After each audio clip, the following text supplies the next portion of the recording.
and I bring you more good news. Yesterday was an absurdly good news show, and this is another keep it going for good news. Yeah. Jumping right into it. Look, a lot of this is going to build on some of the good news from yesterday. We had the peace deal over the weekend with India and Pakistan. We had the trade deal with China that's getting worked out. We had the last American hostage released from Gaza. We got a freebie presidential plane from some nice sheikh over in Qatar. We got the prescription drug executive order. We had Russia, Ukraine. They're still having talks and maybe working out a peace deal right now. And then today, on top of all that good news, inflation has cooled down to its lowest level in 4 years, which if you do the math of what was going on 4 years ago, that means inflation for April was lower than every single month under Joe Biden once you get past his first 3 months, except for the first 3 months that he inherited, from Trump. So inflation, it's still going up, just at a much slower pace, slower than any pace that you've seen since the first 3 months of Joe Biden's presidency. That's a pretty good deal. Now, I'm not saying you're going to go to the store and prices are going to go down. Do not mistake me. But at least we're losing ground at a slower pace than we have in the last 4 years. We also have Trump announced a $600 billion deal with Saudi Arabia. This is for energy. There's a bunch of defense contracts and weapons sold there. Something about mining and the arts. So that sounds pretty good. After opening up maybe, big markets in China, $600 billion deal with Saudi Arabia sounds like it's going to have some good effects on the economy. Some nice tailwinds there. And then the other big story today, Trump is allowing asylum for some South Africans who he labels it as a genocide. It's being argued against, but I am just totally adored by the coverage of this. I find it's so fun to watch because now all of a sudden MSNBC found an asylum they don't want to admit into the country. Now they'll go lock arms and protest at the illegal immigrant asylum seekers that are criminals in detention centers. They'll go all the way to El Salvador to try and get the gangbangers back. But we have some actual people who are being killed for the color of their skin. I mean, they fantasize about this. They see racism in a garage pull down for Bubba Wallace's door there, garage door. But they don't see racism here. Okay, that's fine. And also, stocks yesterday closed above where they were on April 5th before this whole tariff thing started. We're out of the hole. All three stock market indices are higher than they were when this whole thing started. Also, more fantastic news. There was a nationwide sting over the last 5 days. You think this would be bigger news, but I'm definitely highlighting it on the James Show today. 115 children were rescued from sex trafficking over the last 5 days. It's a big Department of Justice sting operation that has over 200 people arrested for sex crimes. And, this makes the clapback that we've been hearing for the last few months. Is this what you voted for? Is this what you voted for? Because, this all sounds pretty good to me. This is all fantastic news. I'm having a hard time finding bad news today. And I'll play an example here. The legacy news platforms, they're still trying to convince you that this is a hellish presidential term. Everyone hates Trump. He's super unpopular. Everyone hates everything he's doing. But considering all this good news, I know you don't buy that. Does the average person out there buy that anymore? I'll give you the example here. This is, what's her name? Caitlin Collins on CNN talking to Greer, the guy who was actually in the room when the tariffs were being negotiated with China. And the question's adorable. Were the tariffs worth the pain? If there were no major concessions made in Geneva by the Chinese officials, some businesses may ask, was this last month worth the pain that it caused? All right. So again, he's going to give the wrong answer here. I'll give the right answer. Caitlin, there is no pain. We're richer than we were before this started. But all the pain that it caused, we're up. There is no pain. It's done. You might have had some people thinking, I might have to resource some of my inputs, but that's all done. There's no pain. So anyway, I'll let him answer. He's just a lot more diplomatic than I am in his answer. If there were no major concessions made in Geneva by the Chinese officials, some businesses may ask. If there were no major concessions that were made by the Chinese. So you're admitting that there were concessions. You just don't consider them important. Oh, they're minor concessions, I guess. It's we're just not allowed to say anything nice about anything this guy does. Come on, Caitlin. And if there were no major concessions made in Geneva by the Chinese officials, some businesses may ask, was this last month worth the pain that it caused? So again, Caitlin, I would just point out it's the Chinese that really caused this pain. Every other country in the world, when we imposed tariffs, understood we're trying to deal with a $1.2 trillion trade deficit, the largest in human history that we inherited from the Biden administration. It was only China that decided to escalate, and therefore we had to escalate as well. And now we got to a position with the Chinese where we understand each other much better. They understand our problem. We understand their views, so we can get back to the normal program we're having with these other countries who are negotiating with us, which is to have a 10% baseline with the possibility of the tariffs going back up if we don't reach an agreement. So now they're just coming into the fold with the rest of the countries. He's so nice. I mean, when we talk about loaded questions, I should remember this as one of the great examples of a loaded question. So there weren't any major concessions. There were concessions made, for sure. Absolutely, there were concessions made. Their tariffs went from 125% to 10%. That's not a major concession? So just totally dishonest from the beginning. And then it supposes that we're all in pain from the tariffs and all the businesses are in pain. I'm sorry. There's probably more businesses that are super excited about Chinese markets opening up for them. There's probably more happy people with the tariff outcome. And really during the whole month-long process, everyone's going to look back on this, or not everyone, but most people are going to look back on this and think there was no pain there. That was great. The market kind of wigged out for a week and then bounce right back. So, yeah, it was totally worth it. Are you kidding me? Here to break down some of the new China news. You've seen him on Fox News Channel. Gordon Chang, an American lawyer, political analyst, conservative columnist, and one of the great China hawks that America has to offer. Gordon Chang, welcome back to the James Show. Such a good time to have you on. Well, thank you so much, James. All right, so, Gordon, before we jump into the China, I just saw on your Twitter feed at Gordon G. Chang that Trump is announcing lifting Syria sanctions, and you said this is one of the great success stories of the last decade. Explain that real quick. Yeah, Syria has a new president. He's a former militant, Mohammed el-Shara, and he wants to move his country into the American orbit. And he's not looking for American aid. He's looking for American business. He wants investment. He wants trade. He wants Americans to provide services. And the reason is he doesn't want the Chinese in his country. He might have to accept them if we don't go in. But with President Trump today saying that he's going to lift the old sanctions on Syria, this was when the Assad regime was in place. By doing that, Americans can come in and rebuild Syria. It's very interesting. He talked about America has had nation building. It's been successful. It was not successful in Iraq and Afghanistan. And Shara says it wasn't successful in Iraq and Afghanistan because American business did not come in and did not follow the American military. He's saying he wants to be Japan and Germany, where business did go in, transform those countries, and made them successful. He wants Syria to be successful. All right, Gordon Chang, now let's look at China, your real area of expertise here. And the deal that's announced, it's a temporary deal, and we're supposed to have some stuff on paper in the next 90 days. But is there much of a likelihood that it could come back and tariffs could return if we don't get a deal in 90 days? Well, certainly, because President Trump yesterday at the White House was saying that there was going to be a total reset of China. There's going to be open up for American business, and that China would remove the non-tariff barriers. Well, for that to happen, Xi Jinping has basically got to give up communism in China because his communist system is built on non-tariff barriers in keeping foreigners, especially Americans, out. Xi Jinping is building a wartime economy, and that means he does not want a restructuring of China as President Trump contemplates. So at the end of the 90 days, this is probably going to be a controversy, and it's going to look pretty ugly.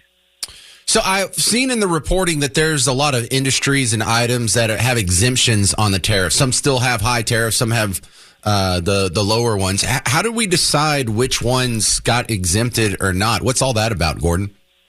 Well, President Trump said that steel and aluminum are really important for the United States. And so he was going to keep his 25% tariffs on. And they're still going to be in place with regard to China.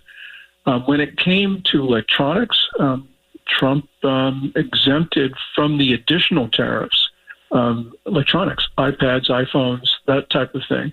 And that, I think, was because of political pressure.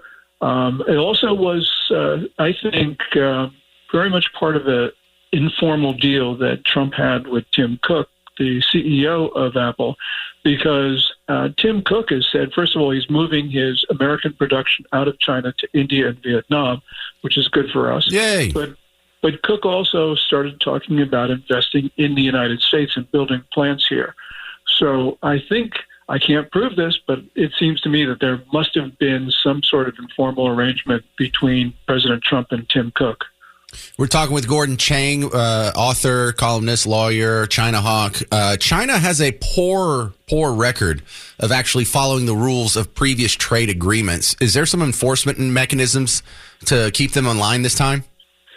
Well, there were enforcement mechanisms in the Phase 1 trade deal of January 2020, but neither Presidents Trump nor Biden actually enforced them. So this was a failure on our part. But China has never complied with a trade deal. And we wouldn't be having these conversations if China actually complied with the terms of its accession to the World Trade Organization in 2001. So China always violates its trade deals, which is, of course, an issue of concern because President Trump is talking about a trade deal to fundamentally restructure China. How close was Xi Jinping to losing power and having his economy collapse? Well, the Chinese economy is in distress. I think that it is in a deflationary spiral, which generally leads to a collapse. Xi Jinping, I think, is in political trouble. I'm very much in a minority on this, but I think he's lost a lot of influence in the Chinese military, which is the most important faction in the Communist Party. And he's also having trouble with other civilian leaders. So I think he's walking on thin ice. This is going to be something we got to watch. People say, well, Xi Jinping can tough it out because he doesn't face elections. Well, he faces an election every morning. And I'm sure he's pretty happy when he wakes up every morning because that's the nature of the system. He could lose power at any moment. Yeah, and that's what a lot of people forget about dictators. You got to keep the generals happy. You've got to keep the billionaires happy. You've got to, there's other actual oligarchs. Oligarchy. We hear so much about that from a recent tour of our friends. That Xi Jinping is not indestructible over there. So I was kind of interested to see how long the Chinese economy could hold their breath. Now, if I turn it on Fox News today, Gordon Chang, they're going to say Trump wins. He got China to cave. I turn on MSNBC. They say Trump caved to China. And that's too reductive. I'm sure the truth is somewhere in the middle. Who's closer to the truth on that one? Well, when you look at the deal, China came out better. But I don't think that he caved. I think what happened is Trump realized he held the high cards. He didn't give in because of empty shelves or inflation concerns. I think that he was really worried about what was going to happen in the Chinese economy. He let them off the hook, see if they will come to terms in 90 days with the promises that they made in Geneva, and we'll see what happens. So, yes, China got the better of the deal, but it wasn't because Trump really caved. It was because he felt that that was in the best long-term interest of both China and the United States. That's a guess. But it seems to me when you look at the objective factors, that was what was motivating Trump to give the Chinese a very generous arrangement. All right, well, good stuff. Thanks for squeezing in some time for us today, Gordon Chang. I see you're going to be on about 18 other shows today. Well, thank you so much, James. I really appreciate being on your show. All right, and he's a great follow on Twitter. Go check him out, Gordon G. Chang, at Gordon G. Chang, if you want to follow him there. I would think this would be a bigger news story. This is huge from my point of view. North Texans arrested as part of a nationwide crackdown to catch child sex abuse offenders. Well, that's the headline on WFAA. You go dig into it, and I didn't know this was going on, but over the last couple of weeks here, in the course of 5 days, the Department of Justice said more than 200 child abuse offenders nationwide have been arrested, and 115 children were rescued in the operation. Yikes. So this was a big nationwide effort. All 55 FBI field offices and a few other departments were thrown in there collaborating with the United States Attorney's Office. But I don't know. Am I naive? Because I feel naive. I don't like to think about this. I don't like to comprehend. I have a hard time comprehending how big this problem is. I don't like to think that you share this society with a bunch of monsters like that. But being a parent of minor children, I feel like I kind of have to confront that. You have kids. If your kids are grown, you have grandkids. Yeah, you kind of don't want to put your head in the sand. But just what an ugly, terrible thing to have to even think about. You have a little bit amount of time every day where you get to think about things, and you try and focus on the good or the productive. And this is just terrible to know. But hey, at least 200 plus of them are now arrested. And just to think, a couple weeks ago, there were 115 children that were in sex trafficking that are not now. Now, this wasn't a Texas operation. This was nationwide. But WFAA did a little digging, and they pulled out some people with North Texas ties who were arrested and charged in this operation. There was a guy from La Mesa. He is transferring obscene material to minors. That's weird. There's a Michael in Fort Worth. His laptop was logged into the platforms used to view sexually explicit images of minors. We have a guy in Azle. We have a guy in Rockwall. We have a couple guys in Dallas. There was also another guy in Benbrook. And a lot of these guys are facing the normal punishment for the crimes that are thrown out here, mostly around child pornography. 5 to 20 years in federal prison if convicted. That's a problem. You mean these guys might get out in 5 years, even if they're convicted? The recidivism rate for these guys is off the charts. It's a compulsion. They can't stop it. Their brain is broken. And I don't know any good stories about people who are, rehabilitated child sex offenders. You have people who used to be on crack and they can get rehabilitated. Have people who used to be addicted to gambling and they can get rehabilitated. People who used to be car thieves and they did their time in prison, and when they got out, they turned over a new leaf and they're on the straight and narrow.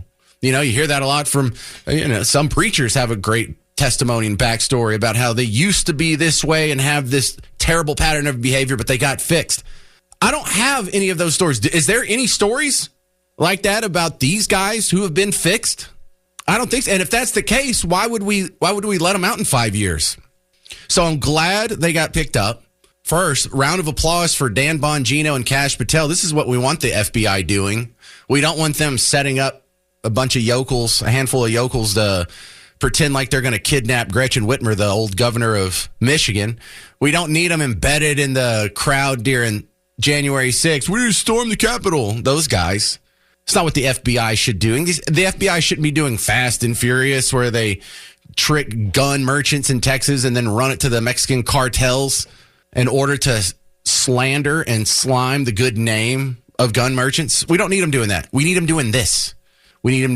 And apparently we need them doing counterfeit around here. There was a sign, just on a quick aside, there was a sign at the Jimmy John's today where they're not taking any bills larger than a 50 because of counterfeiting. I'm like, is there really a big problem with that? And they said one day last week, they got 2 fake $100 bills on the same day. We need you on that. We need you on that stuff. This is fantastic. It's great news. So 200 plus monsters headed to the wood chipper. If I had my druthers, 5 to 20 years, no, they need to go to the old wood chipper. My next guest is a guy I thought of first when the executive order from Trump talked about prescription drug prices. Bill Hennessy back on the James Show. And this is what he does during the week. He works at Care Guide and helps people manage their health care costs and maybe get their bills down. And my first question for you, welcome back, Dr. Bill, is will this work? It's finally going to work. I know you don't want to believe me because your drug costs and medical care costs have gone up from the time you were born till now.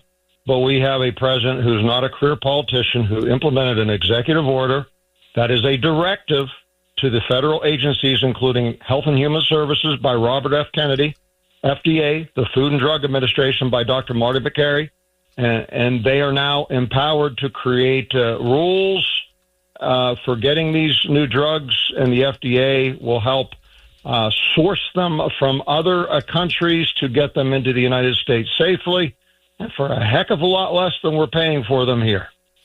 So let's talk about why do countries get different prices to begin with? Because it feels like that, if Mexico is selling it for 1/10 the cost, can't we just go to Mexico and buy it or order it online from Mexico? And I have to assume that there's some sort of trade barrier from re-importing drugs. There is, and that it falls under the FDA, Food and Drug Administration. The middle letter D. Yeah. D stands there. So you have to understand what's happened in the past. There's over 3,000 healthcare lobbyists.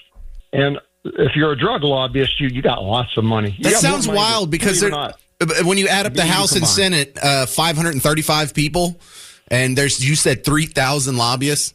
Yes. Yeah, each one of them gets 6. Isn't that great? Is that just in D.C. or is that spread out through the state legislatures as well, that 3,000 number? That's spread out through the states, too. But it's an awful lot. If we look at the American Hospital Association, over 20 million lobbied a year. The insurance industry, over 100 million lobbied a year. I don't have the stat offhand on the big pharma drug industry, but it's lots of millions also. So they've basically had their hand in the cookie jar in the federal government, but not this time. And the excuse given by the FDA is, well, we know you big drug companies get drug ingredients from around the world, and some of you even produce drugs in other countries, but because we're paid off by lobbyists, we're going to wink, wink, say that drugs from other countries aren't safe to put back into the United States.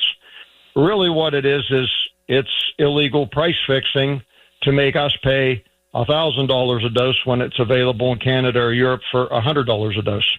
Yeah, and it's been one of these rackets that everyone has recognized. Like, clearly, they're just jacking up the price as much as they want because they can get away with it. And so, I don't know. I think a lot of us just assume that the going paradigm would never change. Yeah, I completely understand the sentiment. But also, no, legally, there is no law on the books that prevents what President Trump is saying. There's no law that says we can't get drugs from other country. It was just the FDA blocking it from how the administration worked. And I say worked when it really didn't work, whether it's under Republican or Democratic control in past years or decades. In addition, one more key thing here. Both the Department of Justice and the Federal Trade Commission have sued the 3 big pharmacy benefit management companies, and the Department of Justice has sued the drug manufacturers all over illegal drug price fixing. So I've never seen this in my lifetime where lobbyists have not been able to buy off and get their way. We have 2 extremely powerful, large federal agencies suing for illegal drug price fixing. Well, at the same time, President Trump saying, we're not waiting for that to resolve. We're going to make care affordable now by let's get it from anywhere in the world. That's called capitalism. Yay. Everyone likes that. Studio audience? Oh, yeah, they're big fans of capitalism. I asked them yesterday, too. So, Dr. Bill Hennessy, in the meantime, prescription drugs may go down in the future. What can people who are dealing with high health care costs do in the meantime? Well, you always have at least 2 prices, right? You could get a cash price or you can get your insurance price. 80% of working America does not meet its high deductible, and most of them are better off paying a cash price. It's work. It's work to call up, get first name, last name, title, and tell me what my price is. But go ahead and do it. It'll be worth it. If you don't want to do it, that's what my company Care Guide does. We'll do the work for you. I will tell you, the drugs, sometimes they will tell you, well, we can't, until we run your Aetna card. Remember, Aetna is owned by CVS, a drug company. Talk about a strong financial conflict of interest. Mm-hmm. So we can't tell you till you get to the counter. So there's been times where I've called in a drug for my family, and we get to the counter. I don't like the price. Keep it. So if they're going to play hardball, I got to play hardball. So get the cash price first, insurance price second. If you like it, take it. If you don't like the price, walk away. Go someplace else. All right. Well, I hope we get these cheaper prescription drugs soon. In the meantime, you can take advantage of some Dr. Bill Hennessy's work at cgasaves.com. You're called Care Guide, and your website CGA Saves. What's the A? Advocates. Okay. We do all the work, so you don't have to. All right. cgasaves.com. Thanks again, Dr. Bill. Thank you. All right. More good news. We've got a lot of it today. Coming up next, a bunch of clergy got arrested for blocking the same ICE detention center in New Jersey where the congressman had a hissy fit on Friday. So next, you'll hear why I think these people, while well-intentioned, might have brain damage. That's coming up on The James Show. I'm James Parker. It's News Talk 820 and 93.3 FM, WBAP. All right, homeowners, we need to have a chat here. Storm season is not over. I know we're not going to get a whole lot of rain this week, but there's other things that are kind of fishy out there that you need to get Blue Ribbon Roofing on your side to deal with it. I was talking with John earlier today, John, Tish, and Trevor, the family that runs Blue Ribbon Roofing, and he said some people are using under quality material when it comes out of the factory. If there's something wrong with it, a flaw in the mixture, or didn't get pressed correctly, there's like factory seconds, and they're supposed to throw those out. But some people, I don't know if a company's doing this on purpose or it could be a rogue employee, they turn around and they sell the subpar material to contractors who then charge you full price, but then it doesn't have a warranty coverage on it on top of that. So how do you recognize second tier materials, building materials? You don't. You're not an expert. But John can tell by looking. He's like, yeah, I saw a guy doing it one time, and I could tell by the wrapping on it that was not supposed to be sold to the public. So John knows. That's another reason when you find someone that you can trust, it makes all the difference in the world. You go out there and you get any old roofing company from a sign in the median of the road, you run the risk of not having a company to come back and take care of things if something goes wrong, of using subpar material, of using subpar crews, of all kinds of problems. You just don't have to worry about it. Go to blueribbondfw.com, read some of their 5-star Google reviews, and then give them a call and get your free inspection. Yeah, that's right. If you suspect anything's wrong, the inspection is free. So go to blueribbondfw.com.